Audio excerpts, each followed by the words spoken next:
if you want to be resilient, these are the 7 things to think about. The first one, competence. So in order to be resilient and avoid conflict, because I'm going to start linking all this to conflict for you now, in order to be more resilient and avoid conflict, then you need to be competent in what you're doing. Okay?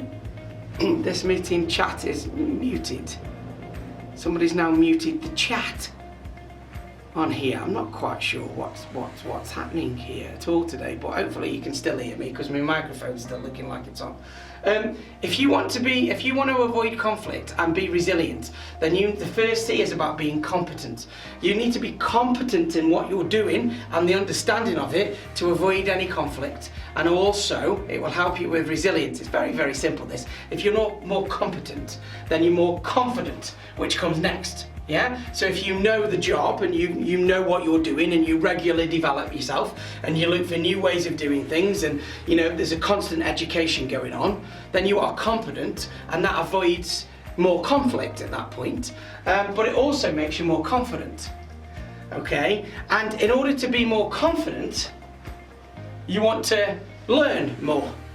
It's a very, very simple equation, this. If there is something you're not very confident about, learn more about it.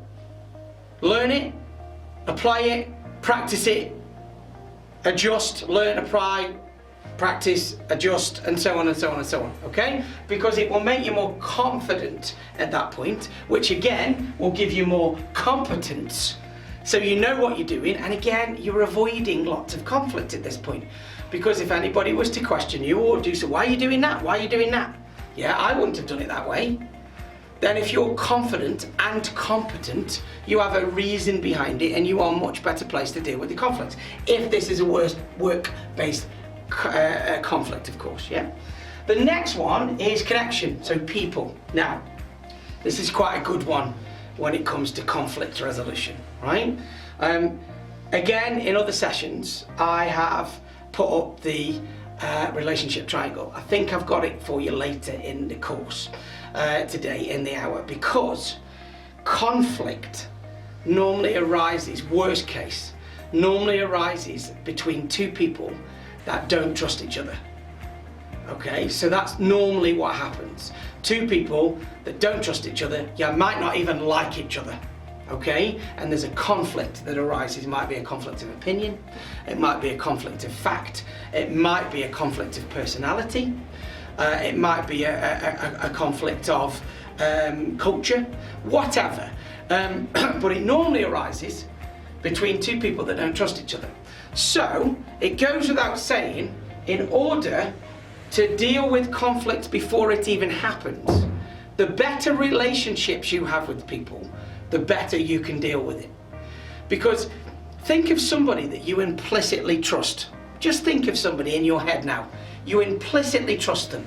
It could be somebody at work, it could be your wife, your husband, your boyfriend, whatever, right? Think of somebody you implicitly trust, okay? If they do something that annoys you, that causes a conflict, right? You might get annoyed, you might even have a little argument, and we'll come on to that in a bit, yeah? But at no point will you think of ending the relationship over that thing. Okay? Unless it's breaking the trust, and that's a separate conflict, okay? So, if it's a big thing like they've broke your trust, had an affair, whatever, blah, blah, blah, that's different. They broke the trust, yeah? Network quality is poor, you sound drunk. That's from Martin. Do I sound drunk to anybody else? Or is it just Martin? It's fine for you, Christian. Might be your end then, Martin, if other people think I'm okay. Just keep going and keep me up to date if it gets any worse. In and out, yeah. Sometimes we get this. I've got full connectivity, it's saying here. It's not saying, yeah, there's normally a bit of a lag, Philip, depending on your broadband that you've got at home and where you are and all that type of stuff. Sorry guys, if it's not as good as normal, I'm not quite sure. I think whoever said gremlins in the system, definitely today, for some reason, some gremlins in the system. Anyway, trust, great relationships, yeah? If you've got a great relationship with people, then the conflict is a lot smaller.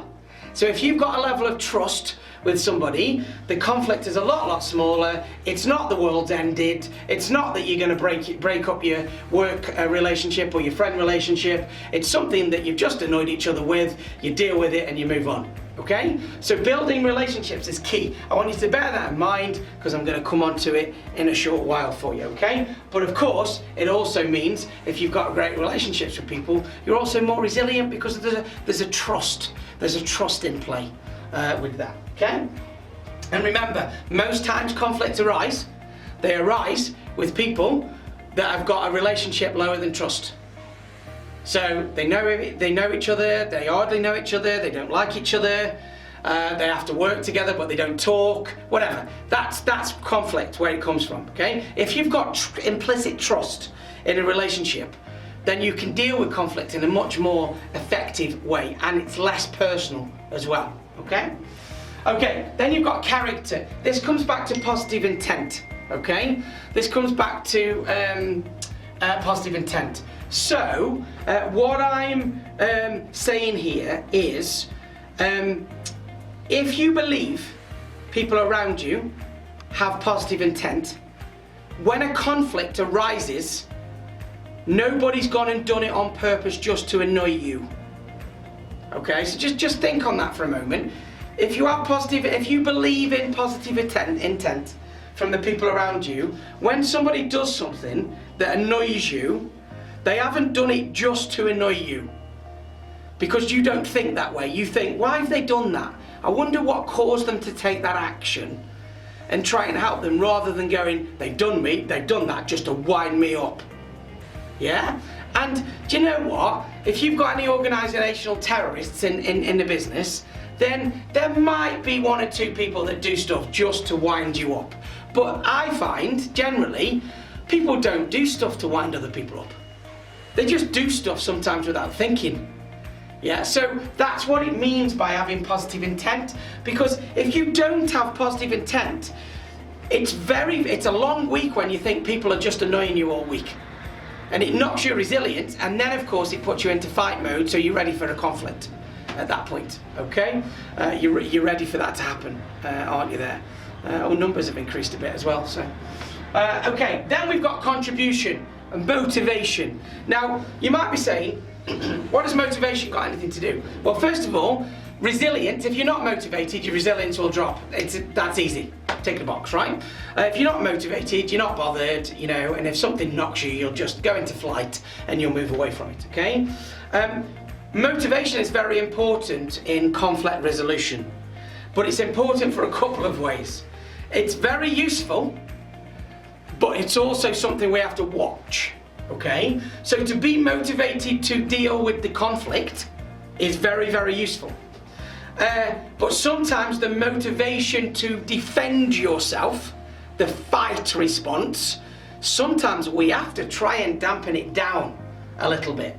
Because sometimes having a conflict when your emotions are very high, and I've just, this morning we talked about exactly the same thing with giving immediate feedback, okay? When your emotions are very high, sometimes that's not the best time to have the conflict or deal with the conflict, okay? If it's business or health and safety critical, then you don't have a choice. You've got to deal with the conflict in whatever mood you're in, whatever emotions you've got, okay? But that motivation to fix things, and it also depends on your, for those that remember that term gestalt, lack of gestalt. When there is a conflict in your head, the picture in your head doesn't match the outside world. So it knocks us into lack of balance, lack of gestalt. And depending on your profile, some of you will want to deal with the conflict and fix it so you can get back into balance as quickly as possible. So you can feel gestalt again as quickly as possible. And other people don't deal with it that way. Other people go, actually, I have got lack of balance, so what I'm going to go and do is I'm going to go and sleep on it, I'm going to wake up feeling slightly differently, and I'm going to be able to deal with it in a better way. Now, depending on your personality profile, your motivation to do one or the other, your contribution to that conflict is going to be different. Okay, so I'll quite happily tell you, me and my ex-wife, when we used to have an argument, okay, so the conflict arises, my high red profile needs to deal with it there and then. So it's done, there's balance. We can bring equilibrium back into it, okay? Whereas her profile was, do you know what, it's not the right time to deal with it because, you know, we're just going to argue. So let's sleep on it and deal with it tomorrow. Wow.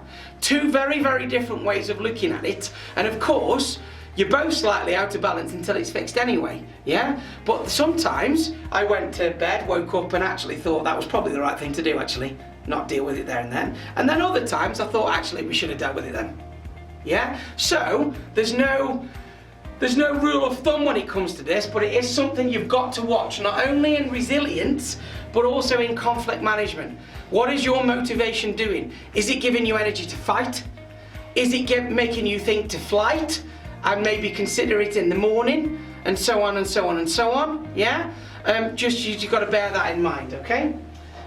Coping strategies. So this is about resilient coping strategies. At the time we talked about whatever they are, self-talk triggers, mindfulness, you know, giving your brain a break and making it calm down every now and then, getting some exercise, all that type of stuff came in coping strategies. I'm going to give you some tools around conflict specifically before we finish, okay? And then control, and that's over your thoughts. And of course your thoughts lead to your emotions. Yeah, thinking, emotions, actions, results. So that again goes back to self-talk and what you're saying. You know, and if there's a conflict that happens, if you're sitting there and all of your thoughts are hindering and you're going, I can't believe they've done that, they knew I didn't want them to do that, they've done it just to annoy me, I am bloody fuming. If all of that is going on in your thoughts, imagine the chemicals that are being released. Yeah, the adrenaline that's going into your system, yeah, and now you're coming up with different scenarios of what you're going to do and how you're going to shout at them, and you're going to give them a piece of your mind, and this, that, and all of a sudden, it's not going to go very well at that point. Likewise, it might be somebody else doing that to you. So let's say you've done something that's annoyed somebody else, and they come to the table with all of that going on in their head. That's going to put you into a defensive mode. You're going to have to want to fight, yeah, or exit from it, depending on what your profile is. And either way, the conflict doesn't get resolved very well, okay? So, that was a quick reset, a quick recap on resilience, but this time linking it to conflict, okay? So if you're taking one learning point away from this part of the session, in order to be better at conflict resolution, we need to make sure that we're as resilient as we can be every day. And resilience means doing all of that on a regular basis. Competence. You've got to practice, practice, practice. Be good at what you do. Okay, just be good at what you do. Remember, they reckon to make an expert, you've got to do something for over 10,000 hours to be an expert in it. So do you know what, unless you've worked for 30, 40, 50 years, because that is 10,000 hours, not, you know, not just 10,000 hours, but, you know, you can't include time at home and, you know, your days off and holiday. No, this is 10,000 hours specifically at one thing.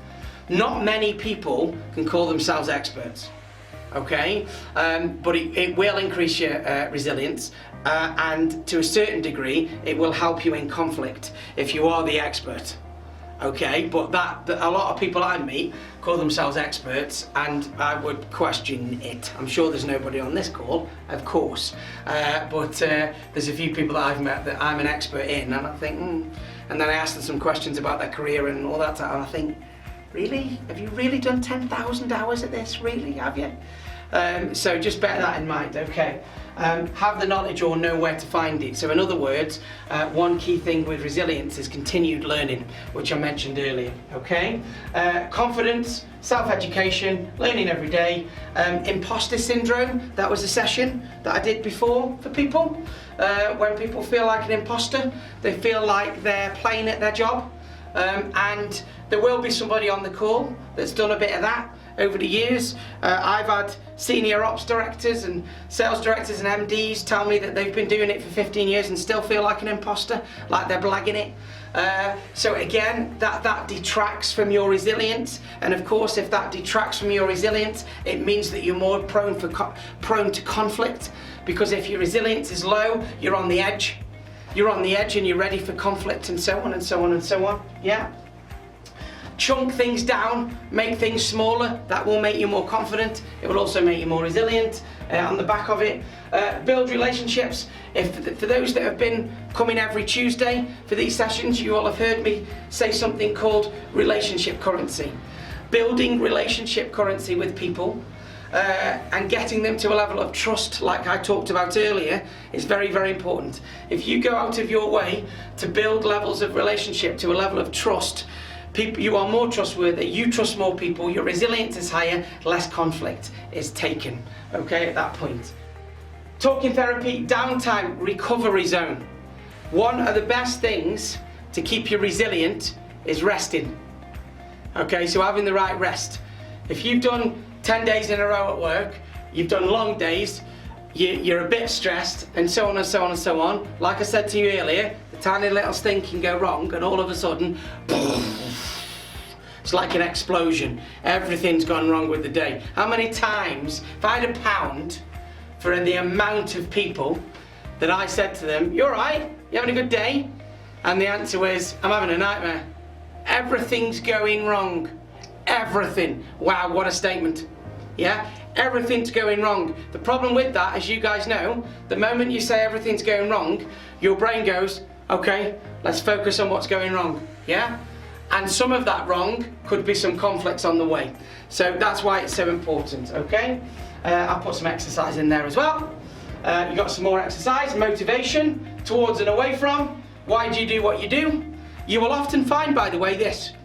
If you have people that you know that go to work and their only motivation is to get paid, that's their only motivation, so it's an away from motivated, yeah? They go to work, they don't want to really be there, but the pain of not getting paid is too great, yeah? So it's away from. Those people tend to have lots of conflicts. It's as simple as that, okay? Because they go to work and they just want to get paid and go home, yeah? So they tend to have more conflicts, because if anything comes in, it's a, oh God, I've got to do that. Oh, that's not my job. Why am I now doing this? And so on and so on and so on. Whereas the people that come to work, enjoy the job, like their colleagues, get a sense of satisfaction, contribute towards society, build self-esteem, they have less conflicts, or they at least walk into less conflicts at the same time. Slightly different mindset when it comes to it, okay?